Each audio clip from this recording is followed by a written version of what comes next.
नमस्कार. आज आषाढी एकादशी, त्यानिमित्ताने सगळ्यांना शुभेच्छा. कसे आहात तुम्ही? छान ना. आज मी एक विषय घेतला आहे, छोटासा विषय आहे तो, संतांचा अंतर्गत प्रवास. म्हणजे संतांनी कसा प्रवास केला. म्हणजे आज आषाढी एकादशी आणि वारी असं दोन्ही हे आल्यामुळे तो विषय मी घेतलेला आहे. तर संतांच्या ह्याच्यामध्ये ज्ञानेश्वर आहेत, सोपान, निवृत्तीनाथ, ज्ञानेश्वर, सोपान, मुक्ताई वगैरे ही जी मंडळी आहेत, संत मंडळी, गोरोबा काका, संत तुकाराम, ही सगळी मंडळी एकत्र येऊन वारीची त्यांनी हे सुरुवात केली. आता ही वारी करताना सुद्धा कसं हे असतं की त्याच्यामध्ये म्हटलेलं आहे की बहुत सुकृताची जोडी म्हणून विठ्ठली आवडली.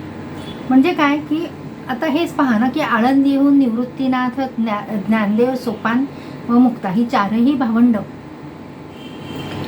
पहिल्यांदा ज्यावेळी पंढरपूरला आली आणि पंढरपूरला आल्यानंतर विठोबाचं दर्शन घेताना त्यांना खूप आनंद झाला.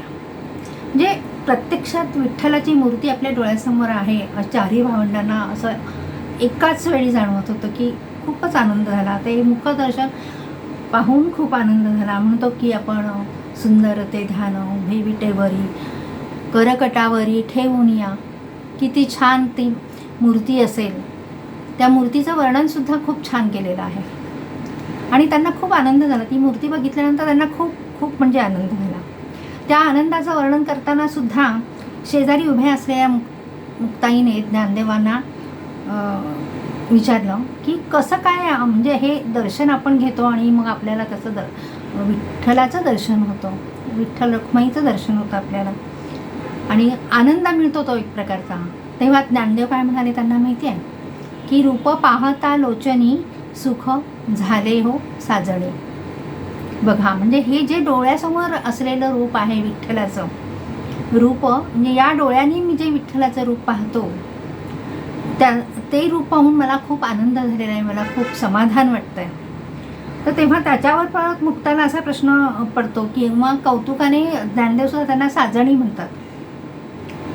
तर मुक्ताई विचारते की दादा, या विठ्ठलाचं रूप पाहून तुम्ही सुखी झालात, हो की नाही? या विठ्ठलाचं रूप पाहून तुम्ही सुखी झालात, तसेच इतर लोकांना विठोबाचे दर्शन घेतल्यावर सुख का मिळत नाही? आता हा प्रश्न विचारल्यानंतर ज्ञानदेव सांगतात की मुक्ता, अजून तू खूप लहान आहेस ग. तुम्ही म्हणाला की हे सुख मिळाल्यानंतर कसा अनुभव येतो, कसा आनंद होतो, ते तुम्ही आता सांगितलं की सुख पाहता लोचनी साजणी असं तुम्ही सांगता. तेव्हा तो हा विठ्ठल बरवा, तो हा माधव बरवा. सतत विठ्ठलाचं नामस्मरण करायचं आपण आणि त्या ह्याच्यामध्येच आपण प्रवास करायचा असं इतर लोकांना वाटत नाही. का वाटत नाही? तर तेव्हा ज्ञानदेव म्हणतात की बहुत सुकृताची जोडी म्हणून विठ्ठली आवडी. आता बहुत सुकृताची जोडी म्हणजे काय की मुक्ता पूर्वजन्माची पुण्याई असेल, पूर्वजन्माची जर पुण्याई असेल तर ईश्वराची आवड उत्पन्न होते. हे मात्र खरं आहे की आपल्या घरामध्ये जर कोणी पूर्वीपासून त्या संत कृपेच्या सद्गुरूच्या सहवासामध्ये असलेली मंडळी असतील, पूर्वज कोणी असेल, तर त्या पूर्वजांच्या जर घरामध्ये पुण्याईने आपला जन्म झालेला असेल तर आपल्यालासुद्धा त्या नामस्मरणाची आवड लागते. म्हणून बहुत सुकृताची जोडी म्हणजे सुकृत जर आपलं चांगलं असेल, सुकृत जर आपण त्या संतांच्या घरामध्ये किंवा सद्गुरूंच्या घरामध्ये जन्म घेतलेला असेल तर आपल्याला त्याची, त्या विठ्ठलाची, त्या नामस्मरणाची आपल्याला आवड होते. म्हणजेच नीतिधर्माचे आचरण आपण कसं चांगल्या प्रकारे करू शकतो. आता ईश्वराचीच आपण उपासना झाली तर ती कशी करायची? आपल्याला शुद्ध, निरंतर शुद्ध भावनेने अशी करायची, एकाग्रतेने आपल्याला करायची असते आणि त्यानुसार आपल्या जीवनाची वाटचाल आपण करू शकतो किंवा करतो. आणि असे असेल तरच आपल्याला काय होतं, बहुत सुकृताची जोडी म्हणून विठ्ठली आवडी म्हणजे ईश्वराची आवड निर्माण होते. कुठेतरी आपण थोडंसं त्या मार्गाला जाऊ शकतो, किंवा वर्षातून जी काही वारी येते, पंढरपूरची वारी, आषाढी एकादशी आहे, कार्तिकी एकादशी आहे, त्या वारीला आपण जातो का, तर ती आपल्याला आवडच निर्माण होते, हो की नाही. म्हणूनच त्यांनी ज्ञानदेवाने सांगितलं, बहुत सुकृताची जोडी म्हणूनही विठ्ठली आवडी. म्हणजे हे कसं आहे की जन्मोजन्मीचं जर तुमचं नरदेह आपला याच्यासाठीच आलेला आहे आणि जन्मोजन्मीचं जर पुण्य असेल तर आपण याच्यामध्ये आपल्याला मार्ग मिळतो, किंवा या प्रवासात आपण येतो आणि वारीला आपण जातो, किंवा नामस्मरणामध्ये सतत रमलेला असतो, असं त्यांनी आपल्याला ज्ञानेश्वर महाराजांनी मुक्ताईला सांगितलं. मग कसं सांगितलं की विठोबा कसा आहे, तर विठोबा हे सर्व सुखाचे आगर आहे. विठोबा सर्व सुखाचे आगर आहे म्हणल्यानंतर तुम्ही विठ्ठलाचं नामस्मरण करा, तिथे तुम्हाला सुख मिळेल, समाधान मिळेल, ज्या काही गोष्टी तुम्हाला हव्यात त्या मिळतील. विठोबा केवळ मूर्तीतच नाही आहे, तर तो कसा आहे, चराचरात आहे, पूर्ण चराचरात भरलेला.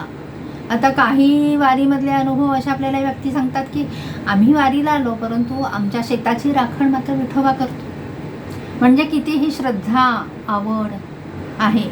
अगदी पावसा पाण्यामध्ये कुठलाही विचार न करता, म्हणजे सतत वारीमध्ये पायी वारी करणं, कुठल्याही प्रकारचा त्रास नाही त्यांना. सतत पाऊस पडतोय, खूप काही मोठ्या प्रमाणात ती वारी करायची असते, चालून काही लोक दमतात, पण ते म्हणतात की आम्हाला या विठ्ठलाचं दर्शन घ्यायचं, तर त्याचीच आम्हाला आवड आणि त्याच्यामध्येच आम्हाला समाधान मिळतं. तर हा अनुभव ज्ञानेश्वरांनी घेतला होता आणि हा अनुभव मुक्ताईला सांगितला. त्यावेळी ते म्हणतात की जेव्हा मी विठोबाचं दर्शन घेतो ना, तर तेव्हा माझ्या मनामध्ये असाच एक अभंग येतो की आजी सोनियाची दिनू वर्षे अमृताचा धनु, हरी पाहिला रे, हरी पाहिला रे. आज तर सोन्याचा दिन आहे आणि या सोन्याच्या दिवशीसुद्धा मला अमृतासारखं, म्हणजे जे काही आपल्याला विठ्ठलाचं दर्शन व्हायला पाहिजे, तर ते मला आज खूप दर्शन छान झालेलं आहे. आणि म्हणून अमृतासारखा हा आजचा माझा दिवस आहे, सोन्याचा दिवस आहे. आणि म्हणून मी हा हरी पाहिला आहे, हरी पाहिला रे, हरी पाहिला रे. म्हणजे असं त्या खरं छान ओळी आहेत त्या गाण्याच्या. आजी आजी सोनियाचा दिनू वर्षे अमृताचा धनु, आजी सोनियाचा दिनू हरी पाहिला रे, हरी पाहिला रे, आजी सोनियाचा दिनू. म्हणजे बघा किती सुंदर अशा संगीतमय ह्याच्यामध्ये त्यांनी त्याची रचना केलेली आहे. म्हणजे आज सोन्याचा दिवस आहे आणि मला दर्शन झालेलं आहे आणि हरी पाहिला आहे मी, त्याच्यामध्ये विठ्ठलाचं दर्शन घेतलेलं आहे प्रत्यक्षात, आणि मला तो माझा विठ्ठल माझ्याशी एकरूप झालेला आहे. अद्वैत असं स्वरूप मला मिळालेलं आहे आणि मी आणि विठ्ठल हा एकच झालेला आहे. हे सुख काय असतं, दर्शन घेतल्यानंतर काय सुख असतं, तर आपल्याला तुकाराम महाराजांनी एक अनुभव सांगितला. त्यावेळी असा अनुभव सांगितला की खरंच तुकाराम महाराजांचं, म्हणजे आपण बघितलं ना, काही गोष्टी आपण अशा वाचल्या ना की सतत नामस्मरणाने काय झालेलं की तुकाराम महाराजसुद्धा डोलत असायचे. तर याच्या नामस्मरणामध्ये डोलत असायचे. मग आनंदाची डोही, आनंद तरंग, म्हणजे इतका नामस्मरणाचा आनंद असायचा की ते तरंगसुद्धा त्याचे आनंदाचे डोही, आनंदाचे तरंग असायचे. बघा, म्हणजे त्यांना लक्षातच येत नव्हतं की इतकं नामस्मरण आपण करतो आणि त्याच्यामध्ये डोलतोय, म्हणजे काय पाठीमागून येतं आहे आपल्याला, वारा खूप सोसाट्याचा आहे वगैरे, असं काहीच त्यांना जाणवत नव्हतं. परंतु तुकाराम महाराज हे नामस्मरणामध्ये तल्लीन असायचे कायम. असं एक तुकाराम महाराजांचं उत्तम उदाहरण आहे आपल्याकडे. म्हणून अमृतराय काय म्हणतात की अजिमी ब्रह्म पाहिले, तर ते कसं, अगणित सुरगण वर्णिती ज्यासी, कटिकर नटसम चरण विटेवरी. तर त्यांनी, म्हणजे आपण म्हणतो की हा पण अभंगच आहे, तो कसा आहे, तर तो गाण्याच्या स्वरूपात असं त्यांनी सांगितलं की अजिमी ब्रह्म पाहिले, अजिमी ब्रह्म पाहिले, अगणित सूरगण वर्णिती जासी, कटिकर नट सम चरण विटेवरी उभे राहिले, आजी मी ब्रह्म पाहिले. ते ब्रह्म कसं पाहिलंय, तर ते ब्रह्म असं बघितलेलं आहे की त्या विटेवर उभं राहिलेलं आहे, त्याचं वर्णन करता येणार नाही आहे. कटिकर नटसम चरण, चरण हे त्यांचे विटेवर आहेत, कटीवर हात ठेवलेले आहेत, असं हे सुंदर असं वर्णन केलेलं आहे त्यांनी या अभंगातून. मग संत सेना महाराज काय सांगतात, संत सेना महाराज सुद्धा असंच सांगतात की जाता पंढरीचे सुख वाटे जीवा. म्हणजे पंढरपूरला जेव्हा वारी करत करत लोक जातात तर त्यांना एक प्रकारचं ते सुख मिळतं, समाधान मिळतं, आनंद मिळतो. कुठल्याही प्रकारची त्यांच्या मनामध्ये चिंता नसते किंवा जरी असणारी काळजी ते तिथे दूर ठेवून येतात ते, आणि फक्त विठ्ठलाचं दर्शन त्यांना घ्यायचं असतं, चंद्रभागेमध्ये स्नान करायचं असतं.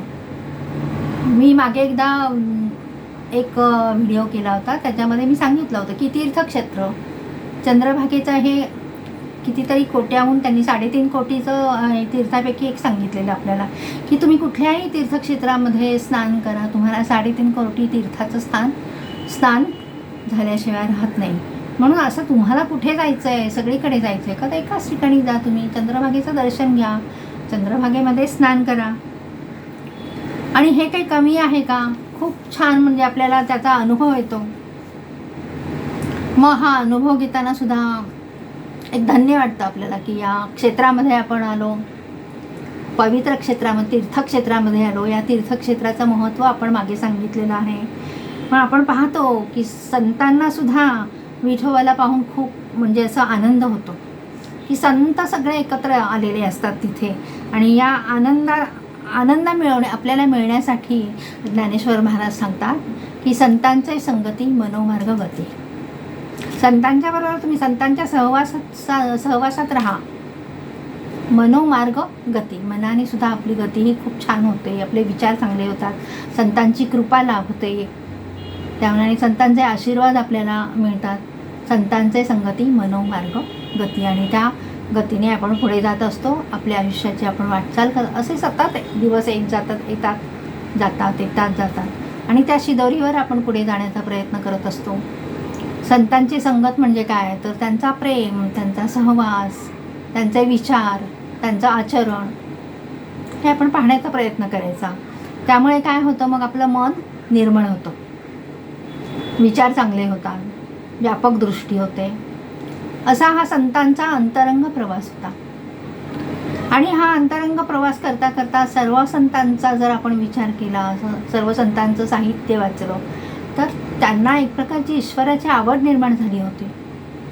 म्हणजे आवड निर्माण होऊन नामस्मरणामध्ये तल्लीन झाले होते.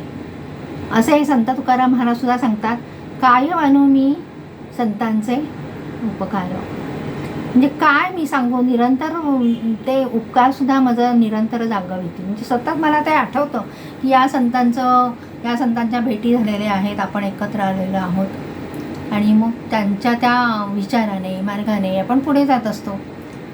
आणि अशा या संतांच्या ह्याचा विचार केला आपण, मनोमार्गगतीचा जर विचार केला, तर त्यांच्या अंतरंगाचा प्रवास हा आपल्याला उघडून येतो.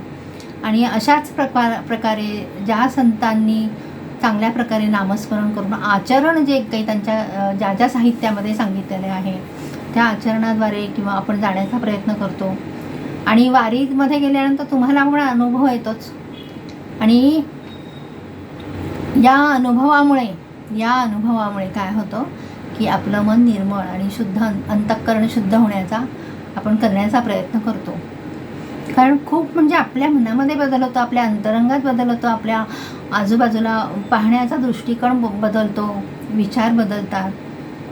असं हे सगळं आपण त्याच्यासाठी वाहून घ्यायचं, विठ्ठलासाठी फक्त नामस्मरण. आणि मग हा संतांचा अंतरंगाचा प्रवास झालेला आहे. मी आपली हे थोडक्यात तुम्हाला माहिती सांगितली. पुढच्या वेळेस आपण दुसऱ्या माहितीकडे जाऊयात. आणि आज मी इथे माझे 2 शब्द थांबवते. माझ्या वाणीला विराम देते. रामकृष्ण हरी, रामकृष्ण